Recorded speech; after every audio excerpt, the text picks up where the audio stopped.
말씀 누가복음 8장, 하나님 말씀 신약성경 누가복음 8장 22절에서 25절까지 제가 봉독해 드리겠습니다.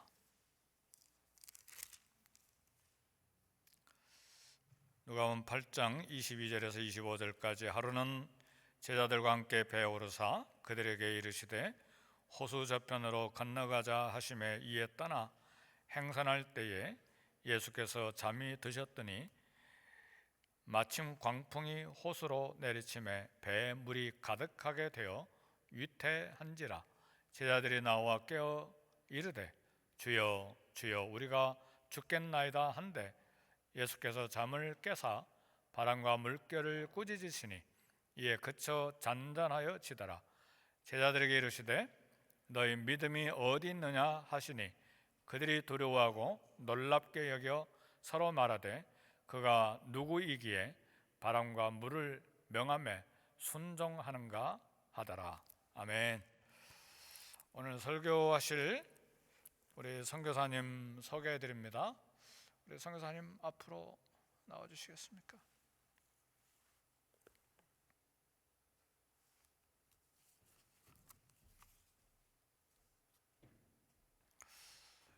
우리 설교하실 전철영 선교사님은 제가 소속되어 있는 애장 합동교단에 GMS 선교회가 있는데 선교사님들이 약 2,570여 명 됩니다.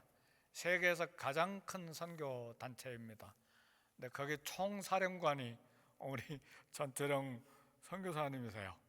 네, 귀하게 사역하시는데 우리 교회 이렇게 초청할 수 있는 것이 너무 감사합니다. 말씀 주실 때 은혜 받으시기를 바랍니다. 우리 다 같이 손을 들어서 할렐루야로 우리 서로 인사합시다. 할렐루야.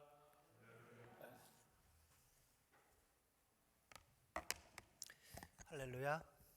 예, 감사합니다. 특별히 또 우리 하 목사님은 저희 선배님인데 제가 또 이렇게 지금 직책이 그러다 보니까 또 이렇게 섬길 수 있는 길을 가진 것 같습니다. 감사합니다.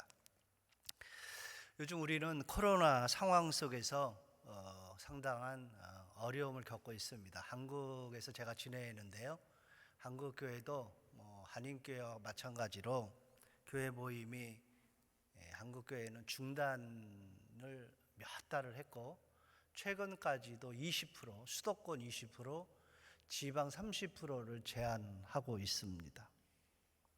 그래서 한국도 이제는 비대면 온라인 예배라는 초유의 그 사태를 경험하고 있습니다.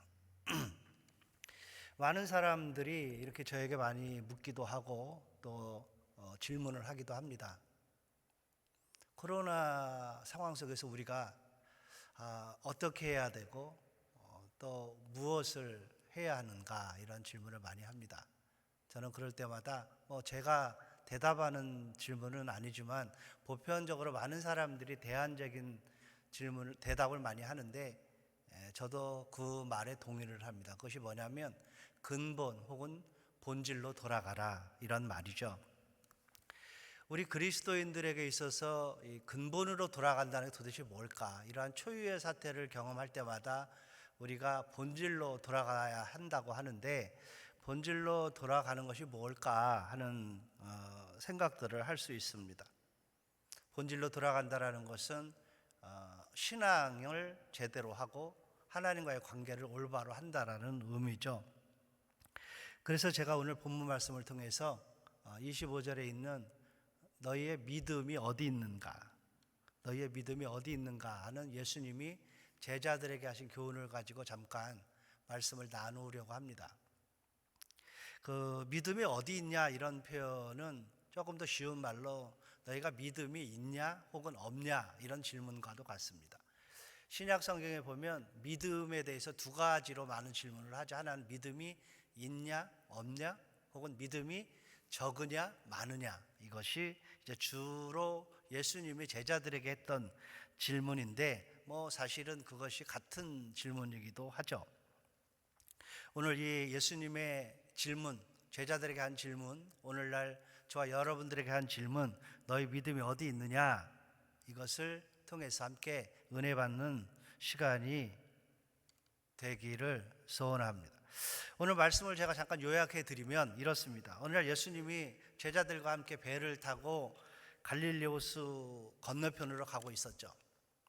그리고 배가 출발을 하자마자 어떤 상황이 벌어졌는데, 그 상황이 어떤 상황이냐면 예수님은 깊이 잠에 빠졌고 그 바다는 순식간에 큰 광풍과 파도가 몰려오는 상황이 됐습니다.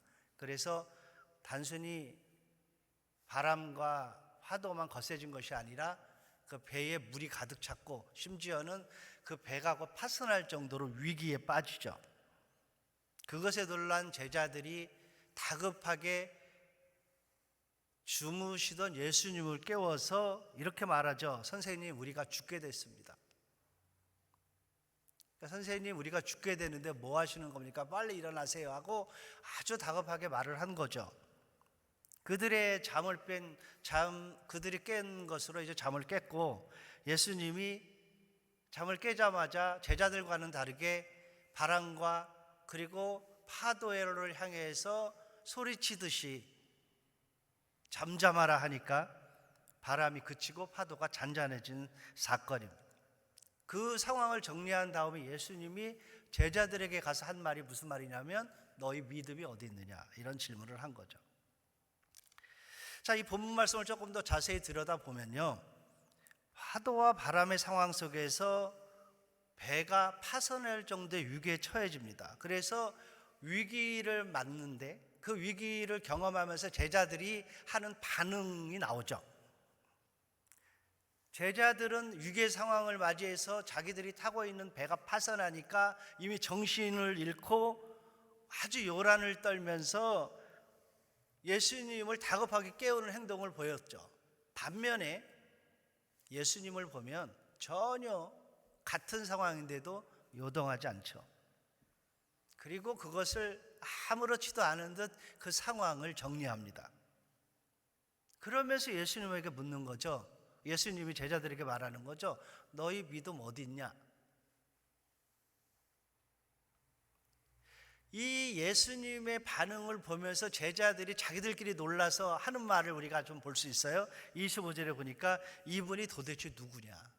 저분이 누구지?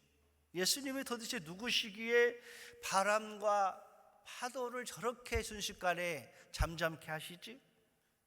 반대로 어떻게 바람과 파도가 저 예수님의 말씀에 복종을 해서 순식간에 그것을 수그러뜨리지? 그런 수군거림 소리가 들리죠. 그럴 때 예수님의 한 말이 그런 말이잖아요. 너희 믿음이 어디 있느냐? 너희 믿음이 어디 있냐를 들으면서 우리가 이 말을 오늘 깊이 좀 묵상을 해보려고 하는데요, 이 말은 사실은 점잖은 말은 아니에요. 제가 점잖게 말을 해서 그렇지 예수님이 제자들에게 꾸짖는 말이에요. 너 믿음 있니? 이런 말이죠. 너 믿음 어디 있니? 자, 우리가 오늘 팬데믹을 겪으면서 지난 1년 반을 한번 돌아보십시오. 아니면 우리 개인의 경험으로 볼 때 어려운 상황을 만났을 때 한번 우리가 어떻게 반응을 보였는지를 생각해 보세요. 그때 예수님이 그런 어려운 상황을 겪을 우리들에게 할 질문이 뭐라고 생각하세요? 저는 동일하다고 생각해요. 너희 믿음이 어디 있니? 우리들이 삶을 살아가면서, 크리스찬들이 삶을 살아가면서요, 놀라운 통계를 제가 한번 봤는데, 어려움을 겪고, 예를 들자면 비즈니스가 완전히 부도가 나고 파산이 되면 크리스찬들의 반응이 첫 번째는 뭐냐면, 부도나기 직전에 하는 반응이 친척, 친지한테 전화를 건다고 그러더라고요. 야, 나 좀 도와줘. 아니면 자기를 그동안에 관계를 했던 파트너한테 쫓아가서 혹은 전화를 해서 나 좀 도와주게, 나 한 번만 살려줘. 보편적으로 이런다는 거예요, 우리 크리스찬들도. 우리가 일반적으로 생각할 때에 어떤 위기를 만나면 당연히 먼저 하나님 앞에 묻고 하나님 앞에 믿음의 내 안에 있는 이 믿음을 활용을 해야 되는 것이 먼저가 되는데, 놀랍게도 그 믿음을 활용하는 것이 아주 뒤에 한다는 거죠. 다 말하고 이 사람도 안 되고 저 사람도 안 되고 이 방법도 안 되고 저 방법도 안 되면 그제 비로소 어쩔 수 없이 나오는 것이 하나님, 이런다는 거예요. 자, 제자들 보세요. 제자들이 예수님을 따라다녔죠. 이미 그 예수님이 누구인지 알았죠. 그 아들이 믿음이 없다고 보기 어려워요. 예수님이 누구인가 몰랐다고 보기 어려워요. 그런데 자기들이 위급한 상황에 처하고 그 위급한 상황이 자신들의 목숨이 왔다 갔다 하는 위태로운 상황에 처하니까 그들이 갖고 있는 믿음이라는 것이 그들 안에 하나도 없는 거죠. 없어지는 거죠.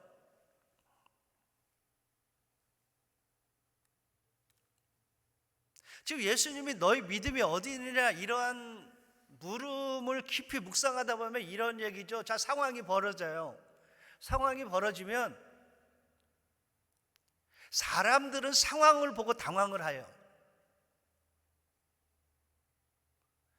예수님이 우리에게 요구하는 것은 상황이 벌어지면 상황을 보고 당황할 것이 아니라 그때 너희 안에 있는 믿음을 기억하라는 거죠. 코로나 속에서 우리들의 가장 큰 과제는 뭐냐면 신앙의 정체성을 갖는 것입니다. 그것이 본질을 회복하는 것이라고 생각됩니다. 코로나라는 이 팬데믹, 우리를 완전히 멘붕에 빠뜨렸던 이러한 일 속에서 가만히 되돌아보세요. 그 순간순간마다 내 안에 있는 믿음이 역동적이었는가? 믿음이 역할을 했는가?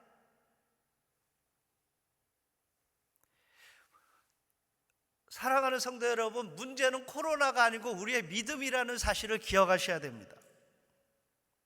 마태복음 17장에 보면 한 아버지가 간질병에 걸린 아이를 데리고 오죠. 고치려고. 근데 마침 그 자리에는 예수님이 없으셨어요. 변화산생 올라셨기 때문에. 그곳에 마침 누가 있었냐면 예수님의 제자들이 있었죠. 그래서 제자들에게 요청을 했죠. 선생님들, 우리 아이 간질병에 걸렸는데 좀 고쳐주세요. 근데 제자들이 시도를 하죠. 고쳐주려고 애쓰죠. 근데 고치지를 못합니다. 아이의 아버지는 고치지 못한 제자들을 바라보면서 낙심했겠죠. 그런데 잠시 후에 예수님이 산에서 내려오셔서 예수님 앞에 가서 또 그렇게 얘기를 해요. 우리 아이 좀 고쳐주세요. 그러면서 고자질도 해요. 선생님 제자들에게 고쳐달라고 했는데 저 사람들 못 고치던데요. 근데 예수님은 그 아이를 고치죠. 근데 상황은 거기서부터 교훈을 주려는 것이 그 뒤죠. 아이와 아버지가 돌아간 다음에 이 제자들이 예수님 앞에 가서 조심스럽게 묻잖아요. 선생님, 주님, 우리는 왜 우리는 저 아이의 들은 귀신을 쫓아내지 못하죠? 그때 예수님이 제자들에게 또 교훈적인 말을 하죠. 마태복음 17장 20절, 너희의 믿음이 적기 때문이다. 이게 부정형이에요. 물론 너희 믿음이 없기 때문이다. 제자들의 안에 믿음이 있는데 믿음이 없다라고 표현한 것은 그 믿음이 역할을 못하는 거죠. 적용을 하나도 못하는 거죠. 크리스찬들이 믿음이 없기 때문에 믿음의 역사를 경험하지 못하는 것이 아니라 그 믿음이 역할을 할 때 역할을 하지 못하고 있기 때문에 경험을 못하는 거라는 거죠. 예수님이 동일하게 이 사건 속에서도 제자들에게 교훈을 하고 있는 것입니다. 제자들, 너희 안에 있는 믿음이 있었다면 즉 믿음을 활용했다면, 믿음으로 너희가 행했더라면 너희도 할 수 있었을 것이다, 이런 얘기죠.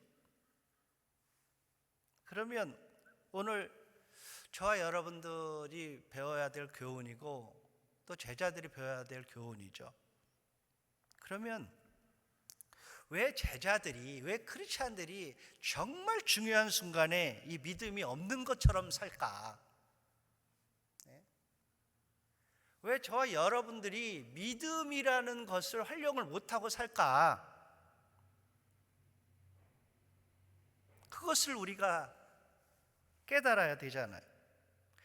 우리들이 정말 어떻게 하면 정말 어려운 순간에, 내가 목숨이 왔다 갔다 하는 그 순간에 우리 안에 있는 믿음을 통해서 그것을 오버컴하고 그것을 이기고 그것을 통해서 내가 하나님의 살아계심을 경험할까 하는 것이 우리의 과제잖아요.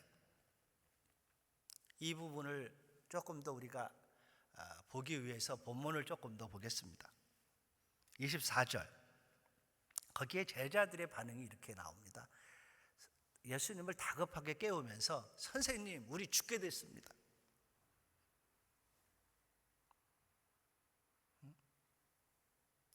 선생님, 우리 죽게 됐습니다. 이 말은 아주 부정형이죠. 지금 우리 다 죽게 됐어요. 확신적인 말이죠. 우리 이제 끝났어요. 희망이 없다. 절망적인 표현이에요, 이 말이. 크리스찬들이 반응을 할 때 이 제자들이 예수님의 제자인데 어떤 상황을 보고 절망하잖아요. 이 끝났구나. 이미 판단이 끝난 거죠. 그 상황을 보고 크리스찬들이 어떻게 바라봐야 되는가? 내가 그 상황 속에서 하나님의 눈으로 바라봐야 될 것인가? 우리의 눈으로 바라봐야 될 것인가? 제자들은 경험을 하면서 삶을 살아가면서 그들이 체인징을 못한 거죠. 바꾸어져야 되는데 상황이 벌어지면 내가 바라보던 상황에서 하나님의 시선으로 보는 훈련들이 안 돼 있으니까, 제자들이 그런 상황이 딱 벌어지니까 바로 자기들이 바라보는 생각으로 생각하고 결정하고 판단 종료하는 거죠. 우리 끝났습니다.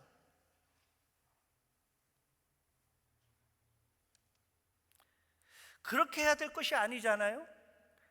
크리스찬들이 그런 상황이 되었으면 그런 상황 앞에서 하나님의 눈으로 바라보면서 하나님 앞에 나아가야 되는 거죠. 신앙으로 그것을 어떻게 풀어가야 될지를 적용을 해야 되는 거죠. 여러분, 팬데믹이 걸려서 코로나 상황이 벌어졌어요. 모든 사람들이 다 멘붕에 빠졌어요. 어떻게 할 줄을 몰라요. 백신도 아직 안 나왔어요. 이제 그때 당시에는, 지금은 나왔지만 뭐 백신이라는 것이 100%가 되는 게 아니잖아요. 백신 맞으면서도 어려움 겪고, 어떤 사람은 맞아도 그 항체가 안 생길 수도 있고, 펄펙하지 않아요. 저는 백신도 없는데 이런 전염병이 올 때 사람 우리 큰일 났구나, 그렇지 않죠. 백신이 안 나왔으면 우리가 구할 것은 단 한 가지잖아요. 하나님이 우리를 살려주시기를. 백신이 나왔으면 백신을 맞고 우리가, 병원이 없을 때 여러분 어떻게, 병원이 있으면 가서 기본적인 거 고치고 살아갈 수 있지만 병원이 없을 때 어떻게 해야 돼? 우리를 고쳐주실 것은 단 하나밖에 없잖아요. 하나님. 자, 역대하 7장 13절 14절에 답을 주잖아요. 혹 내가 하늘을 닫고 비를 내리지 아니하거나, 혹 메뚜기들에게 토산을 먹게 하거나, 혹 전염병이 내 백성에게 유행을 할 때에, 자 보세요.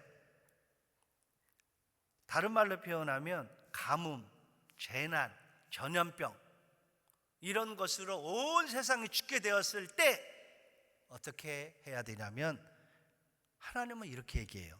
내 이름으로 일컫는 내 백성이 그들의 악한 길을 떠나 스스로 낮추고 기도하여 내 얼굴을 찾으면, 그러면 내가 하늘에서 듣고 그들의 죄를 사하고 그들의 땅을 고칠지라. 답을 주잖아요. 정답을.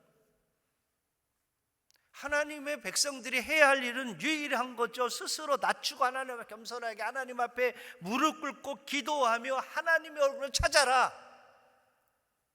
그게 답이에요.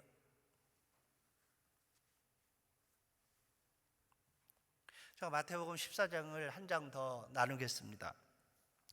예수님이 바다 위로 걸어가는 모습이 나옵니다. 그것을 보고 베드로가 용감하게 묻죠. 우리가 잘 아는 내용이에요. 주님이 만일 주님이시거든, 즉 하나님이시거든 나를 명해서 물 위로 좀 걸어오게 해주세요 하니까 그래? 와라. 베드로가 용감해져서요 즉각 물속에 뛰어들어서 걸어갑니다. 그런데 무슨 일이 벌어져요? 가다가 물에 빠져요. 왜 빠진 줄 아세요?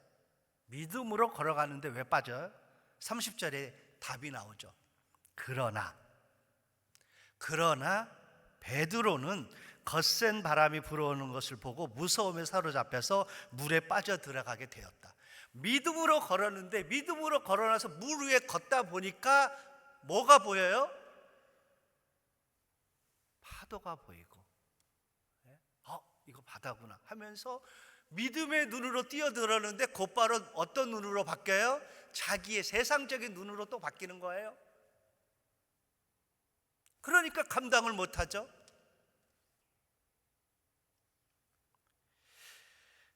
많은 사람들이 실패하는 요인이 그거죠. 믿음으로 시작했는데 세상이라는 벽을 만나면서 믿음이 굴복되어지는 거예요. 히브리서에 나오는 믿음의 영웅들의 특징이 뭐예요? 세상이 감당치 못하는 자.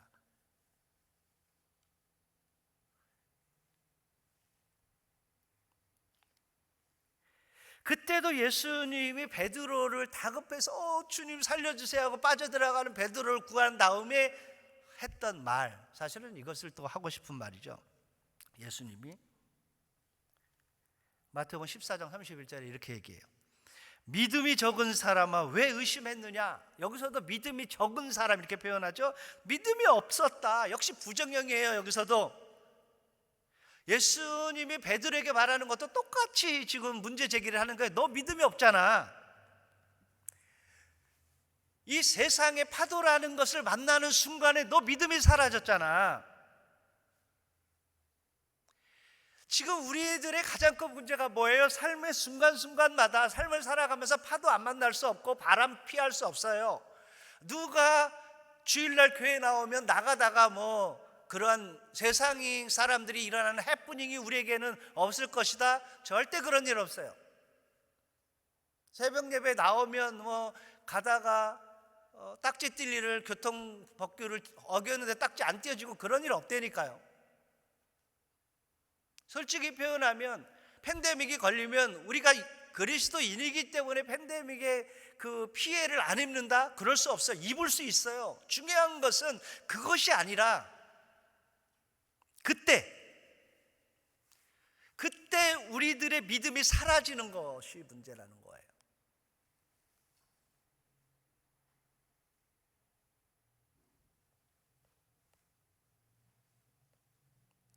사랑하는 성도 여러분, 말씀을 일부 예배니까 조금 짧게 하겠습니다. 마치려고 하는데, 자, 너의 믿음이 어디 있느냐? 이 말, 너 믿음이 있냐? 이걸 물어보는 거예요. 오늘날 우리들이 살아가면서 순간순간 일어나는 많은 일들을 우리가 겪게 됩니다. 다 사람마다 다를 수 있고 우리가 공통적으로 겪는 어려움도 있지만 개인별로 건강 문제 있을 수 있고 사업 문제 있을 수 있고 가정 문제 있을 수도 있고, 제가 우리 선교사님들을 섬기면서 제가 가장 힘든 게 그런 거예요. 저희가 최근에는 선교사님들이 건강, 안전, 재난, 병 이런 문제 때문에 매년 한 5, 6명씩 돌아가시는데 제가 거의 가서 집례를 해요. 이번에 브라질은 거의 입국도 안 되고 장례도 15분밖에 안 주고 그래서 제가 못 들어갔지만 해외든 국내든 하는데 너무 힘들어요. 사실은 저도 그러한 순간순간들 선교사들이, 선교사님들도 여전히 어려운 선교사님들 많고, 지금도 암으로 고통받는 선교사님들 많고, 뭐 여러 가지 힘든 그러한 선교사님들이 너무도 많아요. 우리 크리스찬이라고 해서 그런 어려움을 안 겪는 것이 아니고, 누구든지 사고 당할 수 있고, 누구든지 병 걸릴 수 있고, 누구든지 정말 사업이 어려울 수 있고, 누구든지 개인사, 가정사 겪을 수 있어요.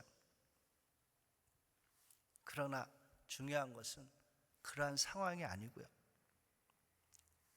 그러한 삶을 견뎌내기 위해서, 이겨가기 위해서 주님이 우리에게 주신 유일한 선물이 뭐냐면 믿음이라는 거예요. 사실 세상 사람과는 달리 크리스찬들에게 준 가장 큰 축복이 저는 믿음이라고 생각해요. 구원, 이것은 하나님이 우리가 예수님을 믿자마자 준 것이고, 이 땅을 살아가면서 주는 것은요, 믿음이에요. 믿음. 그런데 왜 사람들이요, 안타깝게도 그 믿음을 활용을 못한다니까요. 의외로 가장 큰 선물, 가장 큰 자산, 우리가 갖고 있는 가장 큰 프리빌리지, 특권이 믿음인데 그것으로 살아가지 못해요. 그래서 오늘도 낙심하고 좌절하고 힘들어하고 불평하고 포기하고, 믿음이 없는 사람들의 특징과 똑같아지는 거예요. 믿음이 없는 것은 세상 속에서 실패하고 좌절, 낙심하고 불평할 뿐만 아니라 가장 중요한 거, 우리가 하나님을 경험하지 못해요.